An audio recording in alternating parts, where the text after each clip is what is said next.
20장 29절의 말씀입니다. 요한복음 20장 29절의 말씀. 예수께서 가라사대 너는 나를 본고로 믿느냐? 보지 못하고 믿는 자들은 복되도다 하시니. 아멘.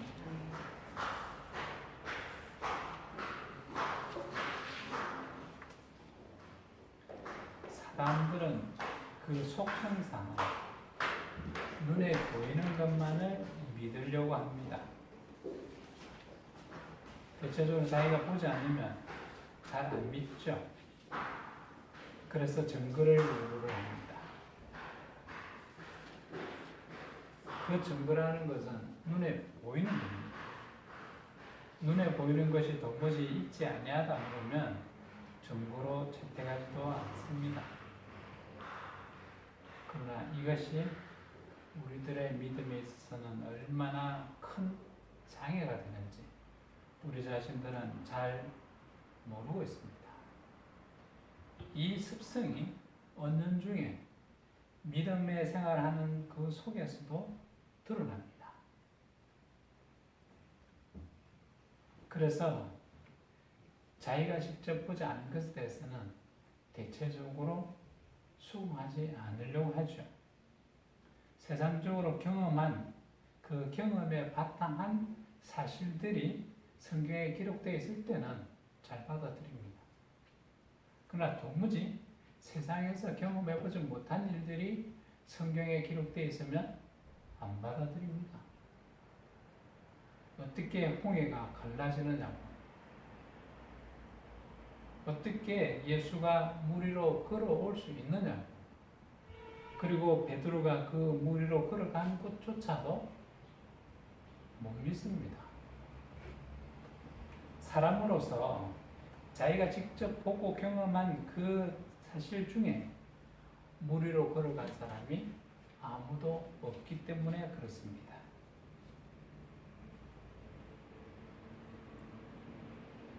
그런데 중요한 것은, 신앙이라는 것은 이것을 믿음으로 받아들일 수 있어야 한다는 거죠. 그렇다고 해서 우리 보고 맹목적인 것을 믿으라고 하는 건 아닙니다. 대체적으로 사이비들은 엉터리 이야기 만들어내고 그것을 맹목적으로 믿으라고 그러죠. 그게 믿음이라고.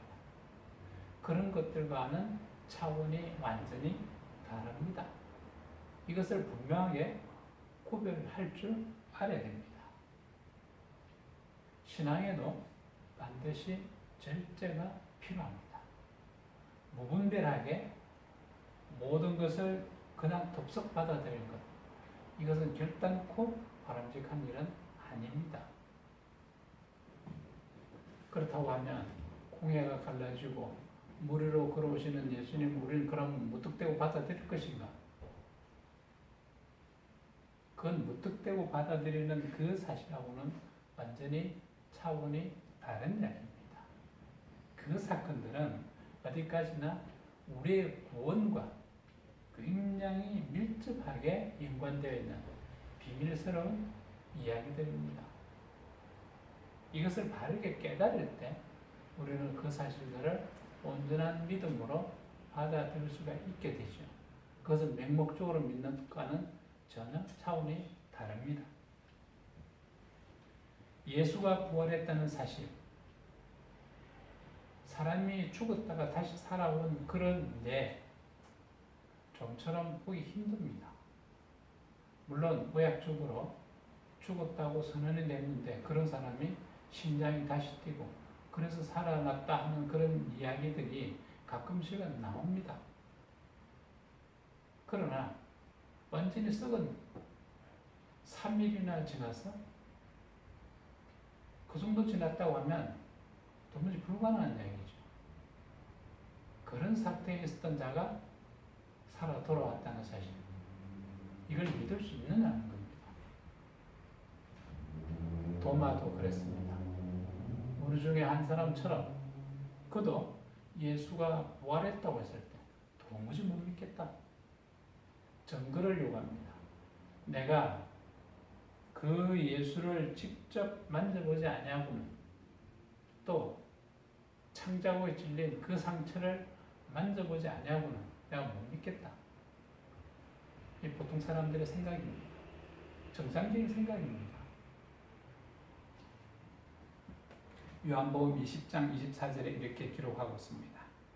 12제자 중에 하나인 디두모라 하는 도마는 예수 오셨을 때 함께 있지 아니한 자. 예수님 부활하셔서 제자들에게 나타났을 때 그 자리에 없다는 거죠. 다른 제자들이 그에게 이르되 우리가 주를 보았노라 하니 도마가 이르되 내가 그 손에 못자국을 보며 내 손가락을 그 못자국에 넣으며 내 손을 그 옆구리에 넣어보지 않고는 믿지 아니하겠노라 하니라. 어떻게 보면 지극히 이성적이고 합리적인 그런 사고를 하는, 그런 정말 어떻게 보면 아주 정상적인, 어쩌면 그렇게 해야만 되는 그런 사람으로 우리는 볼 수 있습니다. 누구라도 그렇게 하겠죠. 무턱대놓고 난 못 믿겠다는 거죠. 8회를 지나서 제자들이 다시 집안에 있을 때 도마도 함께 있고 문들이 닫혔는데 예수께서 오사 가라사대 서서 가라사대 너희에게 평강이 있을지어다 하시고 도마에게 이르시되 네 손가락을 이리 내밀어 내 손을 보고 네 손을 내밀어 내 옆구리에 넣어보라. 그리하고 믿음 없는 자가 되지 말고 믿는 자가 되라. 예수님께서 그렇게 얘기하십니다. 도무지 못 믿을 것 같은 이런 이야기를 예수는 믿으라고 합니다. 왜 그렇게 하셨을까요? 도마가 대답하여 가로되 나의 주시며 나의 하나님이시니라.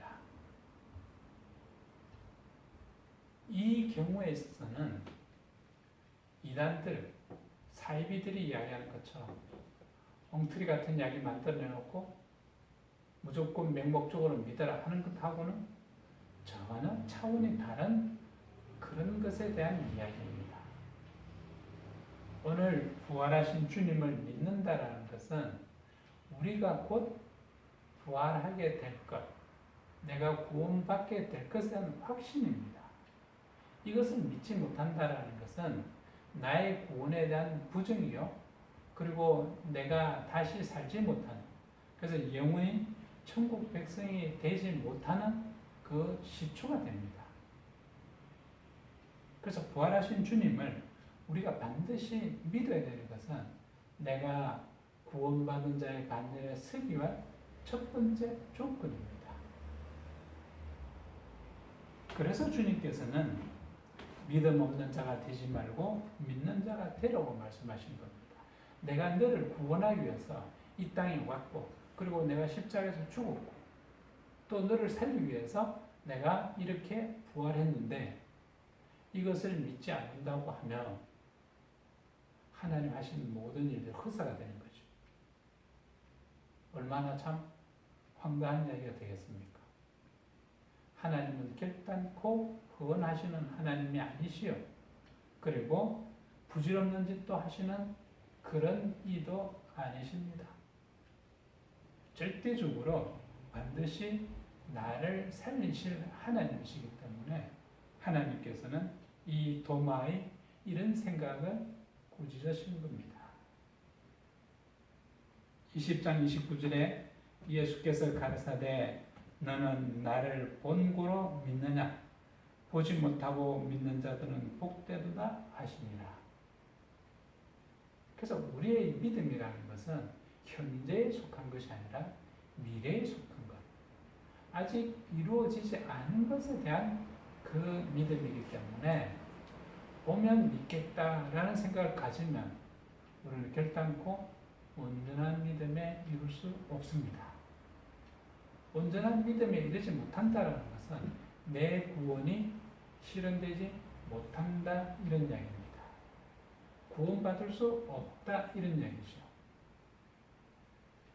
그러면 하나님이 하신 그 모든 일들이 어떻게 되느냐? 허사가 될 수밖에 없게 됩니다.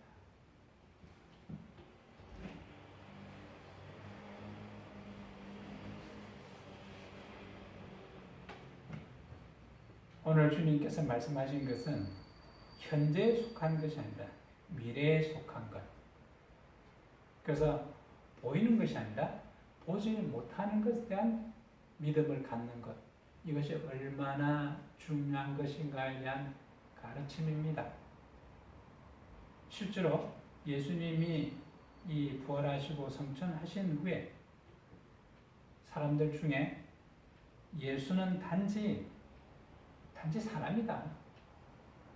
신이 아니라 사람으로서 사람 중에 다소 뛰어난 그런 재능을 가진 그런 사람일 뿐이다. 이렇게 주장한 사람들이 생겨나기 시작합니다. 보이는 대로 보면 그렇죠. 예수님은 외형상으로 완전히 사람이었습니다. 사람. 그가 특별히 어떤 능력을 나타내기 위해서 사람에게 없는 다른 외형적인 모습을 가진 그런 존재도 아니었습니다. 귀가 엄청나게 컸다든지 또는 눈이 엄청나게 컸다든지 이런 사람도 아니었습니다. 너무나도 일반인들하고 똑같은 좀 못생기긴 했죠. 그렇지만 누가 봐도 평범한 사람의 모습, 바로 그것이 주님의 모습이었습니다. 뭐 기가 막히게 잘났다 그러면 좀 특별한 사람이 될 수도 있죠. 근데 지극히 못생긴 사람. 어쨌든 그 모습은 보이는 모습입니다. 그래서 이 보이는 모습대로만 관찰한 사람들은 예수는 결단코 사람이지 그건 신이 아니다 라고 이야기한 겁니다. 완전한 인간의 모습을 지닌 그런 주님의 모습. 그러나 그는 분명히 하나님이셨습니다. 완전한 인성, 완전히 사람의 그 성품을 지닌 인성과 또한 동시에 신의 성품을 지닌 신성, 인성과 신성을 동시에 지니신 그런 분이었는데 그들은 이 신성을 보지 못했던 겁니다. 마가복음 8장 18절에 이렇게 기록하고 있습니다. 너희가 눈이 있어도 보지 못하며 귀가 있어도 듣지 못하느냐. 주님 말씀하신 겁니다. 물론 이사야서의 그 구약에 기록되어 있는 말씀을 인용해서 하신 말씀입니다. 어쨌든 눈이 있어도 보지 못하며 사람들이 눈이 있어도 보지 못한다라는 바로 이 신성을 보지 못함을 지적하는 겁니다. 보이는 대로의 인성의 모습, 사람의 모습만 보는 그 사람들의 눈은 주님이 말씀하실 때 소경이다라는 겁니다. 소경. 그리고 주님이 말씀을 통해서 여러 가지로 깨닫게 하셨을 때 그 말씀을 듣고 이는 하나님이시구나 하는 것을 깨달아야 되는데 그런 깨달음에 이르지 못한 자들, 저들 역시 귀머거리였습니다. 주님께서 이 땅에서 눈먼 장님의 눈을 뜨게 하시고 귀가 멀은 귀머거리의 귀를 뚫어주신 것은 바로 이런 것을 가르치시려고 너희들이 진실로 장님이여 너희들이 진실로 귀머거리로다. 오늘 내가 이렇게 눈을 뜨게 하고 귀가 열리게 한 것처럼 너희도 눈을 뜨며 귀를 열어서 나의 음성을 들을지어다. 이런 표현입니다.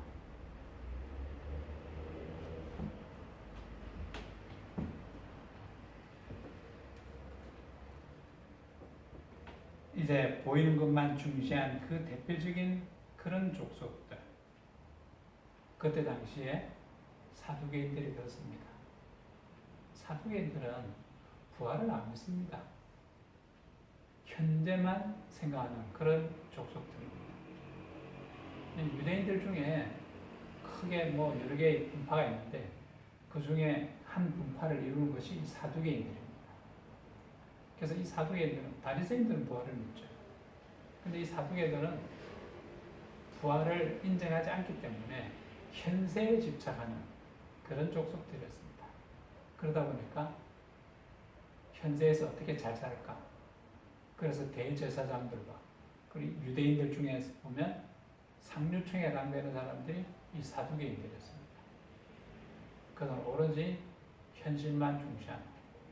그래서 그때 당시에 로마의 그 정치적 세력과 결탁하기도 하고 잘 먹고 잘 살아야 되니까 그들은 분명히 하나님을 믿는다고 고백한 그런 족속들입니다. 하나님을 믿는다고 하지만 그 부활을 인정하지 않는 것 참 이중적이죠. 부활을 믿지 않는다라는 것은 다른 의미에서 보면 보이지 않는 것에 대한 믿음을 갖지 않겠다는 얘기입니다. 그래서 보이지 않는 것 중에 가장 대표적인 것이 우리가 생각할 때 천국에 대한 소망입니다. 구원받는 것은 우리가 천국 백성이 되는 것을 의미하는 것인데 그것 자체를 안 믿는 거죠. 이것은 결국에는 하나님을 안 믿는 것하고 같은 이야기가 됩니다. 그래서 주님께서 마태복음 16장 12절에 이렇게 말씀하고 계십니다. 그제야 제자들이 떡에 누르게 하며 바리새인과 사두개인들의 교훈을 삼가라고 말씀하신 줄을 깨달았더라. 이 사두개인들이 말하는 거예요. 그런 말들에 현혹되지 말라고 제자들에게 가르친 겁니다. 그들은 철저하게 부활을 부정함으로써 오신 주님이 하신 그 모든 일들에 대해서 부정하는 가장 대표적인 그런 족속들이 되었던 겁니다. 어쩌면 오늘 우리가 이 땅을 살아가는 것이 이 사두개인들과 너무나도 닮아 있을지도 모릅니다. 왜냐하면 우리가 언젠가는 부활되고 천국의 백성이 되고 이런 것은 미래의 일이니까 그런 것보다는 지금 당장 현재에만 급급하는 그런 신앙의 모습 그걸 보인다고 하면 우리도 사두개인입니다. 대체적으로 성도들이 또 그렇습니다. 현재 일에 급급해서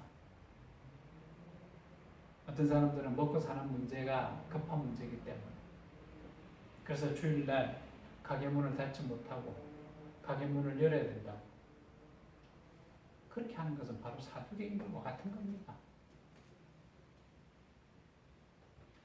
그런 자들이 주님을 메시아로 받아들이기는 만무합니다. 주님은 바로 부활을 우리에게 보여주시러 오신 그 하나님이십니다. 그래서 부활을 부인한다는 것은 곧 이 주님, 메시아로 오신 이 주님을 부인하는 일이죠. 그들은 오신 메시아를 핍박하는데 앞장선 자들이었습니다. 그러나 주님은 분명 하나님이셨습니다. 현재도 보면 예수는 하나님이 아니라 하나님의 아들로서 피조물 중에 하나다. 이 신의 신화단에 보면 길거리 가판대 세워두고 그렇게 전도하는 사람도 있는데 그들에게 물어보면 예수는 하나님이 아니고 그냥 하나님의 아들이라. 하나님의 아들이라는 것은 피조물이다 이야기죠. 결국에는 그는 신이 아니다 이런 이야기입니다. 하나님인 그런 전능하신 여호와가 아니다 이런 얘기죠. 예수는 우리와 같은 그런 피조물이 결단코 아닙니다. 창조자 하나님이십니다. 스스로 계신 여호와입니다. 성경을 보면 골로새서 1장 15절을 보면 이런 말씀이 나옵니다. 그는 보이지 아니하시는 하나님의 형상이요 모든 창조물보다 먼저 나신 자니. 이런 표현이 있는데 이러니까 이제 오해를 할 수 있게 된 게 아닌가 생각이 듭니다.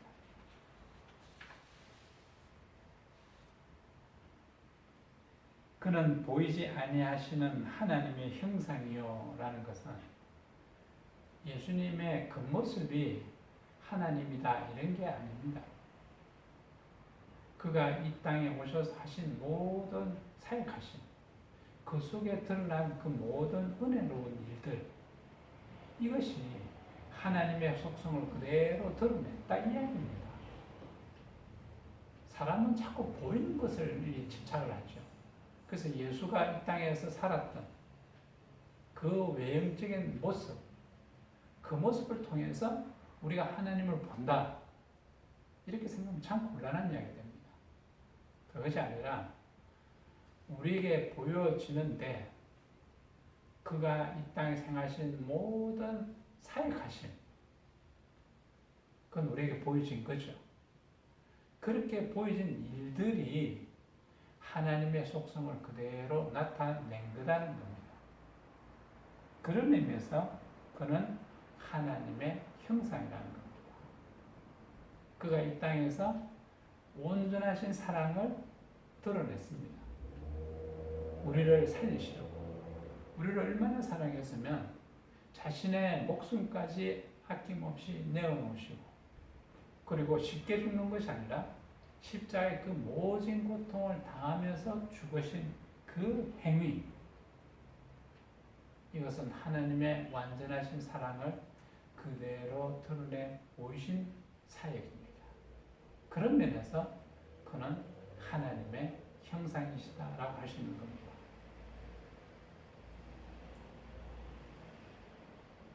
그리고 또한 그가 이 땅에서 많은 이적을 베풀었죠. 그 이적들은 사람이 할 수 없는 것, 오직 하나님만이 할 수 있는 그런 일들이었습니다. 그런 일들을 통해서 그는 하나님의 형상이신 것을 우리에게 보이셨던 겁니다.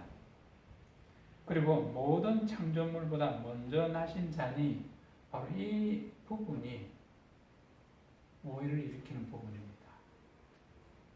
모든 창조물보다 먼저 낫다라는 것은 그가 그러면 창조물이다 라는 의미로 해석될 수 있다는 거죠. 그럼 피조물이라는 거죠. 그러니 하나님이 그를 이 땅에 있게 하신, 그래서 어떻게 보면 태어나신 존재, 우리가 이 땅에 태어난 것 다 피조물입니다. 하나님께서 우리를 창조하셨고 이 땅에 있게 하셨는데, 그와 마찬가지로 예수도 하나님이 창조한 그런 존재인데 제일 먼저 창조된 그런 존재다, 이렇게 해석한다는 거죠. 그 이야기 아닙니다. 이건 분명히 성경을 바르게 해석해야 되는데, 오늘 이 11장 15절을 보면, 그것만 보면 그렇게 느낄 수 있는데 결단코 그렇지 않습니다. 그래서 이 부분을 보고 그렇게 생각하는 사람들이 있는데, 가장 대표적인 사람이 누구냐면 아리우스라는 그런 신학자가 있습니다. 그 사람은 이 서기 256년에서 336년 사이에 살았던 사람이니까 기독교 초기 인물이죠. 그가 주장하기를 그는 하나님의 창조된 존재였다. 그 사람이라는 거죠. 그는 사람이 아니다 이렇게 보는 사람입니다. 그런데 이것은 지극히 잘못 해석한 부분입니다. 분명히 여기서 먼저 나신 자다라는 것은 우리가 있기 전부터 존재하신 그 하나님.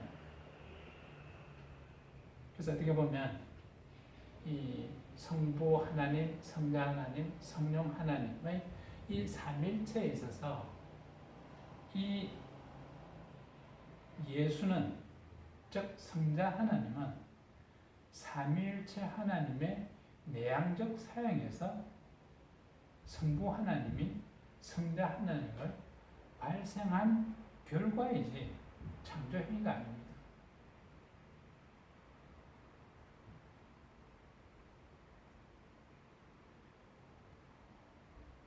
그 다음 절을 보시게 되면 골로새 1장 16절에 만물이 그에게 창조되되 하늘과 땅에서 보이는 것들과 보이지 않는 것들과 혹은 보좌들이나 주관들이나 정사들이나 권세들이나 만물이 다 그로 말미암고 그를 위하여 창조되었고, 여기에 기록된 이야기를 보면 예수가 창조자다는 거죠. 창조자는 결단코 피조물일 수가 없습니다. 피조물은 창조할 수가 없습니다. 창조의 행위는 오직 하나님에게만 속한 일입니다. 그래서 예수는 16절에 보면 만물이 그에게 창조되되, 그 만물이 그로 인해 창조됐다는 거죠. 그가 만물을 창조하셨다는 얘기입니다. 그러므로 모든 창조물보다 먼저 나셨다라는 것은 삼일체 하나님의 내향적 사역을 통해서 성부 하나님이 성자 하나님을 발생하신 것, 그것이 모든 창조물보다 먼저 된 영원에서 이루어진 일, 바로 그거라는 이야기입니다.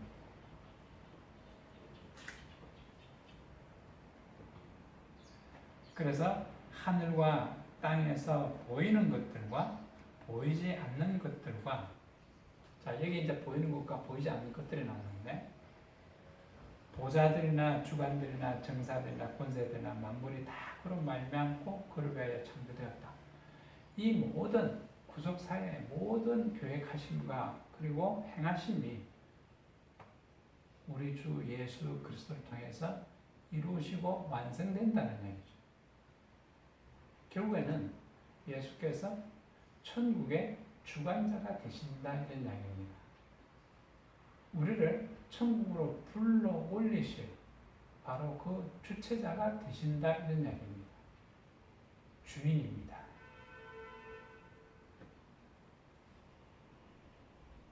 실제로 이런 자들이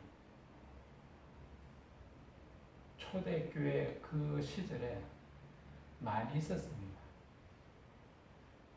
그들은 보지 못하는 것, 보이지 아니하는 것, 이런 것에 대해서는 무지한 자들이었습니다. 오직 눈에 보이는 것만 존재한다고 믿었던 그런 자들이죠. 우리를 죄에서 건져주실 자라는 것은 결단코 사람으로는 불가능합니다. 만약에 예수가 사람이라고 하면 그가 우리의 구주가 되실 수 있을까 하면 불가합니다. 사람은 처음부터 죄인이기 때문에 죄인이 죄인을 구한다는 것은 불가능합니다. 성경에도 소경이 소경을 인도하면 같이 구렁텅이에 빠진다라고 기록하고 있습니다. 만약에 예수가 사람이라고 하면, 오직 사람일 뿐이라고 하면, 그가 하나님이 아니시라고 하면, 그가 구원을 위한 그 사역을 한다 그러면 그 사역은 실패로 끝난다, 이런 이야기가 되는 겁니다. 그래서 결단코 그는 오직 사람일 뿐일 수만은 없다는 거죠. 반드시 그는 사람인과 동시에 또한 하나님이 되셔야 됩니다. 어떤 사람은 또 예수는 사람이 아니라 하나님이다, 하나님 뿐이다, 라고 함으로써 인성을 부인하는 자도 있습니다. 그것은 결국 어떻게 되는가 하면 우리를 대신해서 십자가에서 죽으신 일이 어떻게 되느냐? 무의로 끝납니다. 희생의 제물이 될 수 있느냐 하면 하나님이면 될 수가 없습니다. 죄를 지은 자는 인간이기 때문에 인간만이 하나님께 용서를 빌 수가 있죠. 그래서 희생의 제물이 된다는 것은 하나님 앞에 용서를 구하는 자가 된다 하는 이야기입니다. 그러기 위해서는 예수는 사람이야만 합니다. 그래서 사람인 예수로서 십자가에 달려서 죽으신 겁니다. 그래서 우리를 위한 대속의 제물이 되어 주신 겁니다. 그런 예수가 우리를 죄에서 구속하는 그 구속의 행위를 하는 것은 또한 인간으로서는 불가능합니다. 그는 반드시 구주가 되셔야 되기 때문에, 메시아가 되셔야 되기 때문에 그는 하나님으로 오셔야만 합니다. 이 모든 것을 만족시키기 위해서는 예수는 반드시 100% 사람이야만 하고 또 100% 하나님이셔야만 가능한 일입니다. 그래서 인성과 신성을 동시에 지니신 그런 분이셔야만 된다는 거죠. 요한일서 2장 22절에 보면 이렇게 기록하고 있습니다. 거짓말하는 자가 누구뇨? 예수께서 그리스도이심을 부인하는 자가 아니뇨? 예수가 그리스도인 것이 아니다라는 이야기는 뭔가 하면 그리스도는 메시아라는 뜻입니다. 구세주라는 이야기죠. 구주이신 주님이다 이런 이야기죠. 그 예수가 그리스도가 아니다라는 것은 결국 우리를 구원하지 못하는 그런 자. 그럼 예수를 통해서 구원받을 수 있는 길이 없다는 얘기가 되는 거죠. 아버지와 아들을 부인하는 그가 적 그리스도니라. 적 그리스도의 정의가 이렇게 나옵니다. 아버지와 아들을 부인하는 자. 그래서 예수의 인성과 신성을 동시에 인정하지 않으면 이것은 전부 적 그리스도가 된다는 얘기죠. 아들을 부인하는 자에게는 또한 아버지가 없으되 아들을 시인하는 자에게는 아버지도 있느니라. 그래서 성부 하나님과 성자 하나님에 대한 이야기입니다.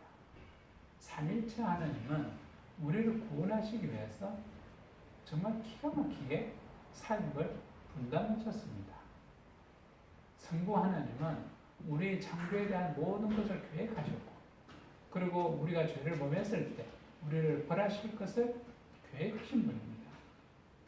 그래서 벌 주실 자입니다. 그렇기 때문에 벌 주실 하나님이 우리를 용서한다 그러면 어떻게 되느냐? 하나님이 스스로 약속을 파기하는 하나님이 됩니다. 변개하시는 하나님이 된다는 거죠. 이렇게 되면 참 하나님이 될 수가 없습니다.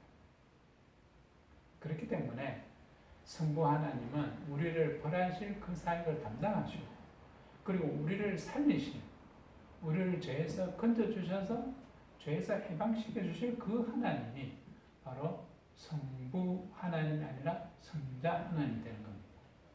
이렇게 역할을 분담하신 거죠. 이렇게 되면 하나님 안에서의 모순이 없어지게 됩니다.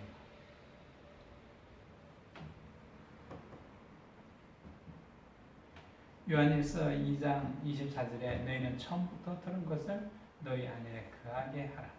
처음부터 들었다라는 것은 올바른 이 구원에 관한 진리, 바로 하나님의 그 말씀, 주님의 그 말씀을 우리가 변개치 말고 그 말씀을 그대로 보존해 소유하고 있으라 이 이야기입니다. 지금은 많은 이단들에 의해서 말씀이 상당히 이 오염이 되어 있고 또 왜곡되어 있고 그런 시대를 어쩌면 우리가 살아가고 있는지도 모릅니다. 그래서 자칫 잘못하면 그런 유혹에 너무나도 쉽게 넘어갈 수 있게 됩니다. 이렇게 위험한 그런 시대를 살아가고 있는 우리는 주님의 말씀을 바르게 깨닫고 이 진리의 말씀을 바르게 이해하는 데 힘을 써야 됩니다. 그렇게 하는 것이 우리의 신앙을 보존하는 일이 될 수 있는 겁니다. 그래서 보이는 것에만 집착하지 말고 보이지 아니하는 것에 대해서 말씀하신 주님의 그 말씀을 귀담아 듣고 바르게 깨닫는 그런 수고를 우리는 아껴서는 안 됩니다. 요한일서 2장 25절에 그가 우리에게 약속하신 약속이 이것이니 곧 영원한 생명입니다. 그래서 우리를 천국 백성 삼으셔서 영원히 우리와 함께 하실 것이라는 그 약속, 이게 최종적인 약속입니다.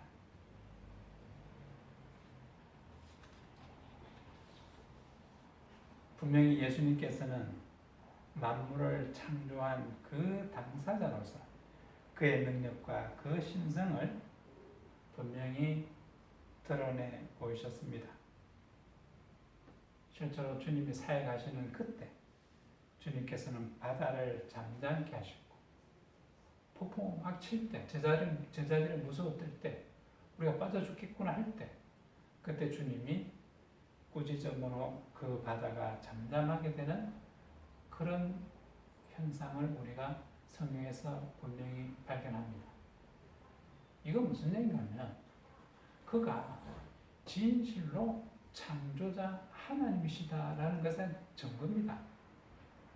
왜냐하면 창조자라는 것은 창조된 모든 것의 주인이거든요. 그래서 창조된 모든 것은 주인에게 순종할 수밖에 없습니다. 그 폭풍우가 그렇게 칠 때 제자들이 아무리 기도도 안 되는 것은 그들이 주인이 아니기 때문에 그런 거죠. 그런데 주님께서 잠잠하라 할 때 그들이 주님의 말씀에 순종했다는 것은 이 모든 우주를 창조한 그 창조자가 바로 주님이시다라는 증거 장면이 됩니다. 그래서 그 장면을 통해서 우리는 예수야말로 창조자 하나님이셨구나 하는 것을 발견하는 겁니다. 그리고 죽은 자를 살리신 그 주님의 모습을 우리는 목격하게 되는데 이것 또한 죽음이 주님 앞에 순종하고 있는 모습입니다. 죽어 있는 사람을 살렸다 이런 의미보다는 죽음이 주님 앞에 순종했다라는 것. 그러면 결국 어떻게 이야기가 되는가 하면 그 모든 것을 다스릴 수 있는 그런 존재, 그런 여호와 하나님이시다 이런 이야기죠. 로마서 1장 20절에 이렇게 기록하고 있습니다. 창세로부터 그의 보이지 아니하는 것들, 곧 그의 영원하신 능력과 신성이 그 만드신 만물에 분명히 보여 알게 되나니 그러므로 저희가 핑계치 못할지니라. 사도 바울이 이렇게 말씀하고 있습니다. 여기에 이 말씀하신 것은 보이지 아니하는 것이라고 분명히 이야기하고 있습니다. 이 보이지 아니하는 것을 믿을 수 있을 때 비로소 우리 믿음은 온전해지게 되는 겁니다. 그의 영원하신 능력과 신성이라는 것은 여기서 지금 그가 이 땅에 행하신 모든 것들, 그런 모든 것들이 보면 하나님의 능력으로 되어지는 것이고 또한 이 땅의 모든 것, 우주 만물이 일정한 법에 의해서 움직인다는 것. 그것은 결국 어떤 인격적 존재에 의해서 운영되고 있는 그런 법칙이다라는 것을 분명히 보여줌으로써 이것을 창조한 그 창조자가 예수라는 것을 우리가 분명히 인식했기 때문에 우주 만물이 그에게 순복한다는 것은 결국에는 그 현상을 통해서 우리는 그의 신성이 드러나 보였다라고 할 수 있는 겁니다. 어쨌든 이런 것들이 보여지지 아니하는 것에 속할 수 있기 때문에 이런 것을 제대로 볼 수 있는 눈이 열려야 된다는 거죠. 그러나 그때 그 당시에 사두개인들, 도무지 이걸 인정하지 않았던 겁니다. 그리고 또한 그 이후에 예수는 그냥 사람일 뿐이야 라고 한 사람들은 바로 이런 것들에 대한 눈이 가려져 있었던 바로 그런 자들이었습니다. 그래서 사도 바울은 이 땅에서 보여지는 것과 보이지 아니하는 것을 비교함으로써 보이지 아니하는 것에 대한 우리의 믿음이 얼마나 소중한가 하는 것을 고린도후서 4장 18절과 디모데전서 1장 17절을 통해서 이야기하고 있습니다. 그에 보시게 되면 우리의 돌아보는 것은 보이는 것이 아니요 보이지 아니하는 것이니 보이는 것은 잠깐이요 보이지 않는 것은 영원합니다. 그래서 보이는 것이라는 우리가 이 땅 살아가는 동안 우리 겪는 이런 것들이죠. 이건 잠깐 지나가는 아침 이슬과 같은 그런 허무한 거라는 거죠. 진실을 우리가 소중하게 여겨야 될 것은 보이지 아니하는 아직 우리 눈앞에 닥치지 아니하는 영원한 우리의 본향이 되는 천국에 대한 소망 그거라는 겁니다. 그래서 우리가 정말로 소중하게 여겨야 될 것은 천국에 대한 소망, 우리의 구원에 대한 문제입니다. 그렇다고 해서 이 땅 살아가는 날 동안 현재를 완전히 무시하라는 이야기는 아닙니다. 천국에 대한 소망 가지고 살아가면서 우리는 이 땅에서 주님이 명하신 대로의 사명을 감당하면서 최선을 다하는 삶을 살아내면 그걸로서 족한 겁니다. 그 이상을 탐하지 말라는 거죠. 그 이상. 디모데전서 1장 17절에 이렇게 기록하고 있습니다. 만세의 왕 곧 썩지 아니하고 보이지 아니하고 홀로 하나이신 하나님께 존귀와 영광이 세세토록 있을지어다. 하나님에 대한 찬양입니다. 주님에 대한 우리의 온전한 믿음의 고백일 수도 있습니다. 그래서 우리가 가져야만 되는 이 믿음이라는 것은 보이지 않는 것에 두는 비중이 너무나도 크기 때문에 어떻게 되느냐? 우리에게 절대적으로 믿음의 인내가 필요합니다. 그래서 지금은 볼 수 없지만 약속된 그것을 붙잡을 수 있는 그날까지 우리는 어떻게 해야 되느냐? 변치 않는 믿음을 지켜내야만 하는 거죠. 이것이 성화 과정에 있는 우리가 해야 될 책무요, 우리의 의무며 책임이라는 사실. 로마서 8장 25절에 만일 우리가 보지 못하는 것을 바라면 참음으로 기다릴지어다. 인내하라는 거죠. 히브리서 11장 1절에 믿음은 바라는 것들의 실상이고 보지 못하는 것들의 종근이라. 이게 믿음입니다. 그래서 아직 우리 눈앞에 닥쳐지지 않은 것들, 그것에 대한 믿음.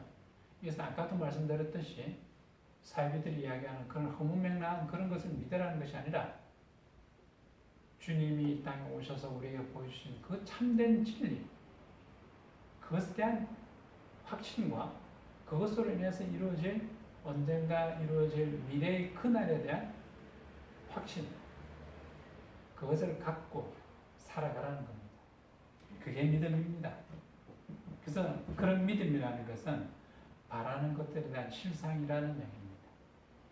그 다음에 보지 못하는 것, 아직 보이지 않는 것에 대한 그것이 진실로 확실한 것이라는 것에 대한 증거 자체가 되는 겁니다. 이것은 이미 믿음의 선진들이 우리에게 많은 예로 보여줬습니다. 대표적인 것이 노아의 사건입니다. 노아가 그 방주를 지을 때 그 방주 지어지고 그래서 그가 그 방주를 타고 구원받는 것을 미리 봤느냐? 못 봤죠. 미래의 일입니다. 하나님이 그렇게 될 거야라고 말씀하셨을 뿐이지 그것이 노아의 눈앞에 짠 하고 나타난 게 아니라는 거죠. 그러나 그것을 노아는 믿었다는 거죠. 미래에 이루어질 것에 대한 확신을 가지고 그는 다른 사람이 다 믿었다. 그 높은 산에서 방주를 짓습니다. 정말 오랫동안 방주를 짓습니다. 평생 지은 방주일지도 몰라요. 어쨌든 그렇게 해서 그가 방주를 지었고 그 방주에 자기 가족들을 태우고 비웃는 많은 사람들은 홍수로 인해서 다 멸망을 당했지만 노아는 구원을 얻었습니다. 왜 이런 사건을 하나님 우리에게 보여주셨겠냐는 거죠. 그것은 결국에 우리의 미래에 닥칠 그 천국에 대한 그 약속, 이것이 하나님이 하신 약속이니까 노아를 통해서 이 증거를 보여주심으로써 봐라, 내가 이걸 증명했지. 그러니까 너의 미래도 이룰 거야. 그것을 믿을 거냐는 겁니다. 그것은 우리 몫입니다. 히브리서 11장 7절에 믿음으로 노아는 아직 보지 못하는 일에 경고하심을 받아 경외함으로 방주를 예배하여 그 집을 구원하였으니 이로 말미암아 세상을 정죄하고 믿음을 쫓는 의의 후사가 되었느니라. 그렇습니다. 실제로 창세기 6장 22절에 이렇게 기록하고 있습니다. 노아가 그같이 하되 하나님이 자기에게 명하신 대로 다 준행했다. 의심 안 했다는 거죠. 이게 온전한 믿음입니다. 에이, 그렇게 될까? 그렇지만 내가 해봐야지. 이런 게 아니었습니다. 온전히 그렇게 될 줄로 내가 믿나이다. 하나님의 뜻대로 내가 행하겠나이다. 이게 노아의 믿음이었습니다. 이 순간에 우리는 예수를 직접 본 자들입니까? 대면에서 본 자는 아무도 없어요. 이미 2000년 전 일이기 때문에. 그렇지만 우리는 그를 나의 메시아 그리스도라고 믿습니다. 그렇게 믿음을 고백합니다. 왜냐하면 많은 믿음의 선진들이 그 고백이 참이라는 것을 우리가 봤기 때문에. 그래서 그들이 오실 주님에 대한 그런 기대를 가지고 살았던 거죠. 오늘 우리도 그렇게 다시 오실 주님을 고대하면서 살아가는 그런 믿음의 백성이 되고 있습니다. 그러나 이것은 보이지 아니하는 것들이죠. 그리고 주님이 오심으로 도래할 그 주님의 나라, 그것을 믿음으로 우리는 기대를 하고 살아갑니다. 베드로전서 1장 18절에 이렇게 기록하고 있습니다. 예수를 너희가 보지 못하였으나 사랑하는도다. 이제도 보지 못하고 믿고 말할 수 없는 영광스러운 즐거움으로 기뻐하노라. 그때 당시에도 예수를 보지 못한 자들의 한 이야기입니다. 어쩌면 이 말씀이 오늘 우리에게 하는 말씀일지도 모릅니다. 이제 우리는 보이지 않는 것들에 대한 온전한 믿음의 소유자가 되어서 도마가 그런 말을 했을 때, 그리고 주님이 오셔서 그 도마를 나무라듯이 하신 그 말씀을 듣는 그런 어리석은 자가 절대로 되어서는 안 됩니다.